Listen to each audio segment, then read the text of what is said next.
नमस्कार, प्रणाम। माता रानी आपके और आपके परिवार को सुखी संपन्न बनाए रखें।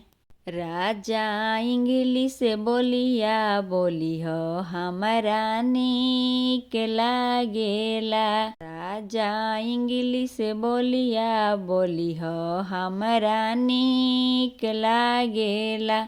मम्मी को मदर कहना, पिता को फादर। मम्मी को मदर कहना, पिता को फादर। राजा हमारा के ओ माई डियर कहना। राजा हमारा के ओ माई डियर कहना। राजा इंग्लिश बोलिया बोली हो हमरा नीक लागेला। राजा हो इंग्लिश बोलिया बोली हो हमरा नीक लागेला। बहन को सिस्टर कहना, ब्रदर को भैया। बहन को सिस्टर कहना, भैया को ब्रदर। राजा मेरे को माई डियर कहना। राजा मेरे को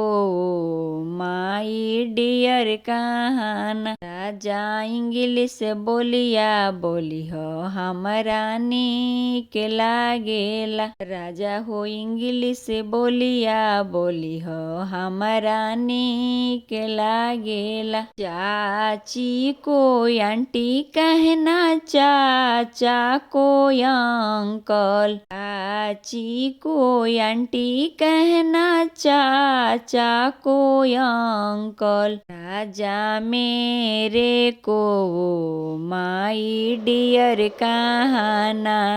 राजा मेरे को माई डियर कहना। राजा इंग्लिश बोलिया बोली हो हमरा नीक लागेला। राजा इंग्लिश बोलिया बोली हो हमरा नीक लागेला। मम्मी को मदर कहना, बहन को सिस्टर कहना। मम्मी को मदर कहना, बहन को सिस्टर कहना। राजा मेरे को माई डियर कहना। राजा मेरे को माई डियर कहना। राजा इंग्लिश बोलिया बोली हो हमरा नीक लागेला। राजा इंग्लिश बोलिया बोली हो हमरा नीक लागेला। राजा मेरे को